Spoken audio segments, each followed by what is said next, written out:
Beyond the void, Captain Elena Vasquez pressed her palm against the cool metal of the observation deck window and stared into the endless black ahead. After 18 months of traveling through the outer reaches of the galaxy, the Defiant Dawn had finally reached what should have been empty space. But space was never truly empty, and Elena had learned long ago to trust her instincts when something felt wrong. The bridge hummed with quiet activity behind her. Her crew of 12 had been handpicked for this mission, humanity's first deep exploration beyond the galactic rim. Each person aboard represented the best of Earth's space program, but more importantly, they shared Elena's hunger for discovery. They had volunteered to spend years away from home, pushing further into the unknown than any human had ever gone. Dr. Marcus Chen looked up from his sensor array, his dark eyes reflecting the blue glow of his instruments. He was a quiet man who spoke in careful, measured words. But Elena had seen his excitement grow stronger each day as they traveled further from known space. "Captain, I'm detecting some unusual readings ahead. The gravitational fields don't match what we should be seeing in empty space." Elena moved to his station. Marcus was brilliant with quantum physics and had designed half the ship's detection systems himself. If he said something was unusual, she paid attention. "Show me what you're seeing, Marcus." The main screen flickered to life, displaying a complex web of energy readings. To most people, it would have looked like random static, but Elena had spent enough time studying sensor data to recognize patterns. This wasn't random at all. Lieutenant Sarah Kim spun in her navigation chair, her short black hair catching the light from her displays. Sarah was younger than the rest of the senior crew, but she had an intuitive understanding of space navigation that bordered on magical. She could find paths through asteroid fields that computers said were impossible, and she never got lost, no matter how far from home they traveled. "Captain, according to our charts, there should be absolutely nothing out here for another 50 light years. But these readings suggest there's something massive directly ahead of us, something that's actively manipulating space-time around itself." Engineer Tom Rodriguez whistled low from his position at the system's console. Tom was built like a tree, trunk, and had hands that could fix anything with spare parts and determination. He had kept the Defiant Dawn running smoothly through cosmic storms, asteroid impacts, and system failures that would have crippled lesser ships. "That's not natural, Captain. Whatever's out there, someone built it." Elena felt her pulse quicken. First contact with alien intelligence had always been a possibility on this mission, but finding evidence of it this far from any known star system was unexpected. "Marcus, can you get a clearer picture of what we're looking at?" Marcus's fingers danced across his controls, fine-tuning the sensors and filtering out background radiation. Slowly, an image began to form on the main screen. What they saw made everyone on the bridge fall silent. Stretching across space in front of them was a barrier of pure energy, so vast that their sensors couldn't detect its edges. It pulsed with colors that had no names, shifting and flowing like liquid light. But this wasn't chaotic energy. The patterns were too regular, too purposeful. It was clearly artificial, a construction on a scale that dwarfed anything humanity had ever imagined. "How big is that thing?" Sarah asked in a whisper. Marcus was already running calculations. "Based on the curvature I can detect, it appears to be spherical. The diameter would be approximately 50,000 light-years." Tom leaned back in his chair. "That's impossible. Nothing could be that big." "It's not just big," Marcus continued, his voice filled with awe. "It's old. The energy signatures suggest this structure has been active for millions of years, possibly longer." Elena studied the barrier, her mind racing through possibilities. In her 20 years of space exploration, she had learned that the universe was full of surprises. But this exceeded anything in human experience. A structure that could encompass thousands of star systems, built by unknown beings, and maintained for geological ages. "Are there any gaps in the barrier?" she asked. "Any way to see what's on the other side?" Sarah ran a full-spectrum analysis. "It appears to be completely sealed, Captain, but I'm detecting some kind of communication signals originating from beyond the barrier. The patterns are mathematical in nature." Elena moved closer to the communications console. Throughout her career, she had always believed that mathematics was the universal language. If intelligent beings were trying to communicate, mathematics would be their common ground. Can you decode the patterns, Sarah? Sarah worked in silence for several minutes, her brow furrowed in concentration. Finally, she looked up with excitement in her eyes. Captain, these aren't random signals. They're responding to our presence. When I adjusted our sensor sweeps, the mathematical sequences changed accordingly. Someone or something on the other side knows we're here, and they're trying to talk to us. Dr. Chen moved to his own console, running parallel analysis. The energy patterns in the barrier are shifting too. It's almost as if our presence is causing some kind of resonance effect. The structure is reacting to us. Elena felt the familiar thrill of discovery coursing through her veins. This was why she had chosen a life of exploration, why she had pushed for this mission beyond the galaxy's edge. Humanity was on the verge of the greatest discovery in their history. Tom, what's our ship's status? She asked. Tom checked his readings. All systems are running perfectly, Captain. The Defiant Dawn is ready for whatever you have in mind. Elena made her decision. As captain, she was responsible for the safety of her crew. But she was also responsible for pushing the boundaries of human knowledge. The beings behind the barrier were trying to communicate, and humanity owed it to itself to respond. I want to get closer to the barrier. Sarah, plot a course that brings us within scanning range. Marcus, keep monitoring those signals and see if you can establish a communication protocol. Tom, make sure our shields are at maximum strength. As the Defiant Dawn moved closer to the massive energy barrier, the mathematical signals grew stronger and more complex. Sarah worked frantically to decode them, while Marcus monitored the ship's systems for any dangerous effects from the alien energy. Captain, Sarah called out suddenly, I think I've cracked part of their message. They're not just trying to communicate with us, they're warning us about something. Elena felt a chill run down her spine. What kind of warning? Sarah's face was pale as she read the translated message. They're saying danger approaches from the void and the hunger comes. But there's more. They're asking for help, Captain. Whatever's behind this barrier, they're in serious trouble. Elena looked at her crew. Tom was checking weapon systems they had never expected to use. Marcus was analyzing energy readings that defied conventional physics. Sarah was translating messages from beings they had never imagined could exist. Each of them was ready to follow her into the unknown, but she had to make sure they understood what they might be facing. Everyone listen carefully, Elena said. We're about to make contact with an alien civilization that has technology far beyond ours. They're clearly in some kind of danger, and they're asking for our help. We have no idea what we're walking into, but we may be humanity's first representatives to beings who have existed longer than our entire species. Tom cracked his knuckles. Wouldn't be the first time we've faced impossible odds, Captain. Marcus nodded. The scientific implications alone make this worth the risk.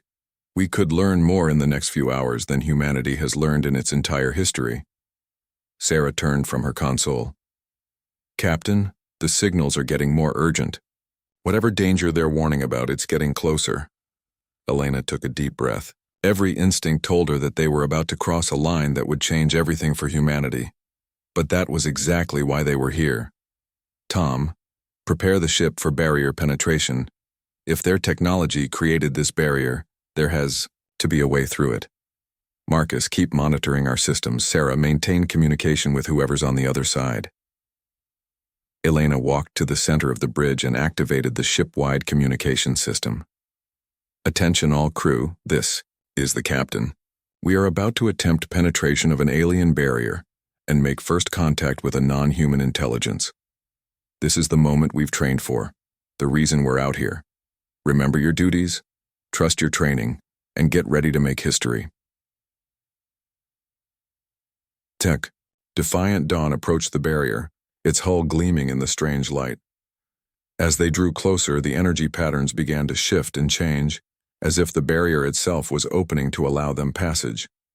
Sarah, are you still receiving signals? Yes, Captain, but they've changed. Now they're sending coordinates and what looks like navigational data. They're guiding us to a specific location on the other side of the barrier. Elena gripped the railing as the ship entered the energy field. The lights flickered, and she felt a strange sensation as if reality itself was bending around them. Then, suddenly, they were through. The view on the main screen took their breath away. On the other side of the barrier lay not empty space, but a vast stellar graveyard. Hundreds of dead star systems stretched before them, their planets dark and lifeless. But in the center of this cosmic cemetery, one system still glowed with life, a single star surrounded by massive artificial structures. "My God," Marcus whispered. "It's a Dyson sphere. They've built a shell around their entire star." But even as they marveled at the incredible engineering, Sarah's instruments detected something else moving in the darkness between the dead systems, something vast and hungry, approaching the last island of light in an ocean of death. Elena realized, with growing horror, that they had stumbled into the final battle of a war that had been raging for millions of years, and now somehow humanity was going to be part of it. The Last Stand, the massive alien vessel that approached the defiant dawn, was unlike anything in human imagination. It looked organic, grown rather than built, with surfaces that seemed to breathe and pulse with their own inner light. As it drew alongside their small exploration ship, Elena could see that it was easily 100 times larger than anything humanity had ever constructed. A new voice came through their communication system, speaking in accented but clear English. The ship's translation systems had apparently learned their language from the mathematical exchanges. "Greetings, travelers from beyond the void. I am First Sentinel Kethara of the Keth Mori. Your arrival brings hope in our darkest hour." Elena activated the communication array. "This is Captain Elena Vasquez of the Earth vessel Defiant Dawn. We received your distress signals and came to investigate. What is the danger you warned us about?" The alien ship extended what looked like a docking tube, and Elena made the decision to allow the connection. Minutes later, she found herself face to face with the first non-human intelligence humanity had ever encountered. Kethara was tall and elegant, with skin that shimmered like oil on water, and large eyes that held depths of ancient wisdom and terrible sadness. She moved with fluid grace, but Elena could see the exhaustion in her posture, the weight of countless years of struggle. "Captain Vasquez," Kethara said, her voice carrying harmonics that human vocal cords could never produce. "You have entered the final sanctuary of my people. For 7 million years we have fought against an entity we call the Devorant, what your mathematics translates as the hunger. It consumes all life, all energy, all matter. It has already consumed 99% of our galaxy." Dr. Chen stepped forward, his scientific curiosity overcoming his awe. "How is that possible? What kind of entity could consume entire star systems?" Kethara gestured toward the viewing portal, and Elena saw the vast darkness beyond their small island of light. "The Devourant is not alive as you understand life. It is entropy given form, the heat death of the universe made manifest. It spreads like a plague, turning order into chaos, complexity into void. Every star it touches dies. Every world becomes lifeless rock. Every civilization falls to silence." Tom Rodriguez, who had insisted on joining the first contact party, scratched his head. "But you've been fighting it for 7 million years? How have you lasted this long?" "Through sacrifice and ingenuity. We built the barrier you passed through, a shield that hides our last system from the Devorant's senses. We have survived by becoming smaller, fewer, quieter. But the barrier is failing. Our energy reserves are nearly depleted, and the Devorant has found us." Lieutenant Kim studied her portable scanner. "Captain, I'm detecting massive energy disturbances approaching from multiple vectors. Whatever this hunger is, it's almost here." Elena felt the weight of the moment settling on her shoulders. Humanity had reached the stars only to discover they had arrived at the end of everything. But she had not brought her crew this far to witness the death of galactic civilization. "What can we do to help?" she asked. Kethara's large eyes widened with something Elena recognized as surprise. "Help? Captain, you should flee. Return to your home galaxy while you still can. The Devourant will consume this system within days, and then it will spread outward, following any trace of complex matter and energy. If it discovers your species... We're not leaving, Elena said firmly. Humanity doesn't abandon people in need. What do you need from us? For the first time since they had met, Cathara smiled. It was an expression both alien and unmistakably hopeful. Your species truly is remarkable. We detected your approach weeks ago, but we could not understand how you had traveled so far with such primitive technology. Your ship should not have been capable of making this journey. Tom grinned. We're good at making things work that shouldn't work. Give us duct tape and spare parts, and we can fix anything. This is precisely what gives me hope, Cathara said. The Kethamori have survived through careful planning and ancient wisdom. We follow protocols developed over millions of years, but the Devourant adapts to our strategies. We need something it has never encountered before. Marcus looked up from his scanner. You need chaos, random factors, the kind of improvisation that doesn't follow any logical pattern. Exactly. Your species specializes in what we call impossible solutions, finding ways to succeed when all mathematical models predict failure. We have studied your journey here. Your ship has been modified 17 times during your voyage, often while traveling at faster than light speeds.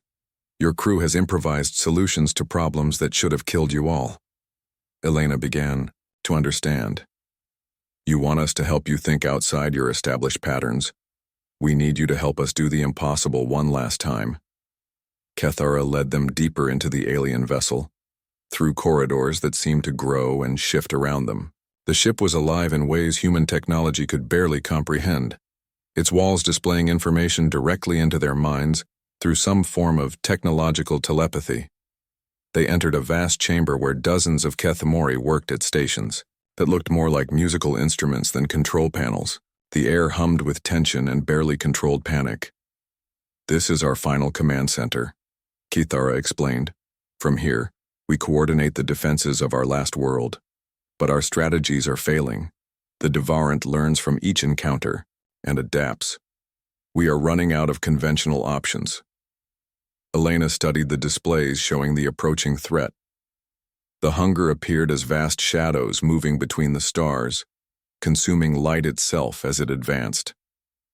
But even as she watched, she began to see patterns in its movement. It's predictable, she said suddenly. The Devourant follows optimal paths, always choosing the most efficient route to consume the most energy. It's not truly chaotic. It's following rules. Sarah Kim was studying the tactical displays with the same intensity she brought to navigation problems. Captain, look at these approach vectors. If we could somehow make it change course at the last moment, force it to spread out instead of concentrating its attack. Tom was examining the Kethamori defensive systems. These energy barriers are impressive, but they're designed to deflect and redirect. What if instead of trying to stop the hunger, we used its own momentum against it? Marcus had found the engineering stations and was deep in conversation with Kethamori technicians. Captain, their technology operates on quantum manipulation, principles we've theorized but never achieved. But if we combined their capabilities with human improvisational thinking, Elena felt the familiar spark of an impossible plan beginning to form. It was the same feeling she had experienced countless times when faced with problems that had no conventional solutions. Cathara, can your people create a quantum tunnel, a controlled wormhole? Yes, but only small ones, and only for brief moments. The energy requirements are enormous. What if we didn't try to create one large tunnel but hundreds of small ones, and instead of using them to escape, we used them as traps? The alien leader's expression showed confusion. I do not understand. Elena walked to the tactical display and began sketching out her idea. The Devourant expects us to run or fight directly. Instead, we lead it into a maze of quantum tunnels. Each tunnel connects to another, creating a loop. The hunger follows its optimal path, but that path leads nowhere. It becomes trapped in a recursive space-time loop. Sarah caught on immediately. Like a nautilus shell, but in 4 dimensions. The Devourant would chase its own tail forever. Tom started pulling up engineering schematics. We'd need to synchronize hundreds of quantum generators simultaneously. The timing would have to be perfect to the nanosecond. Marcus was already running calculations. The energy requirements would drain your entire system, but it might work. The Devourant's own mass would help maintain the quantum loops once they're established. Kithara stared at them in amazement. This plan, it violates every principle of strategic thinking we have developed. It should not work. Elena smiled. That's exactly why it will work. You've been fighting this thing using logic and established principles, but humans have always specialized in illogical solutions. The next few hours were a frantic race against time. The Devourant was approaching rapidly, its influence already beginning to affect the outer edges of the Keth-Mori system. Working together, human creativity and Keth-Mori technology began to create something unprecedented. Tom worked with alien engineers to modify quantum generators in ways their designers had never intended. Sarah calculated navigation routes through hyperspace that existed in 11 dimensions simultaneously. Marcus helped develop mathematical models for recursive spacetime that had never been attempted before. Elena coordinated the entire operation, making split-second decisions and adjustments. As new problems arose, she had never felt more alive, more focused, more completely in her element. As the hunger reached the edge of their system, Elena gave the command to execute their impossible plan. Hundreds of quantum tunnels opened simultaneously, creating a complex maze of interconnected wormholes. The Devourant, following its optimal path toward the largest energy source, entered the first tunnel and found itself trapped in an endless loop of its own making. The plan worked. The entity that had consumed civilizations for millions of years was caught in a prison of its own hunger, forever chasing energy that always remained just out of reach. But victory came at a cost. The quantum trap required constant energy to maintain, energy that had to be supplied by the Keth-Mori's last reserves. Their civilization could survive, but they would never again have the power to reach the stars. Kithara stood with Elena on the observation deck as they watched the contained hunger spinning helplessly in its quantum prison. You have saved, not just our people, but every species that might have evolved in the future. The Devourant will never again spread its consuming darkness across the galaxy. Elena looked out at the stars. So many more stars than humans had ever imagined existed. What will your people do now? We will rebuild, slowly and carefully, and we will remember the day that a small ship from beyond the void brought us salvation through impossible thinking. As the defiant dawn prepared for its long journey home, Elena realized that humanity's greatest adventure was just beginning. They had proven themselves to beings millions of years older and wiser. They had shown that human ingenuity could solve problems that seemed impossible. The galaxy was vast and full of wonders, and now humanity had earned their place among the stars. Not through conquest or superior technology, but through the uniquely human ability to find hope in hopeless situations and solutions where none should exist. Elena Vasquez and her crew had started their journey as explorers of empty space. They returned home as the representatives of a species that had saved galactic civilization itself. And in the years that followed, as humanity spread among the stars, they carried with them the knowledge that sometimes the most impossible problems required the most human solutions.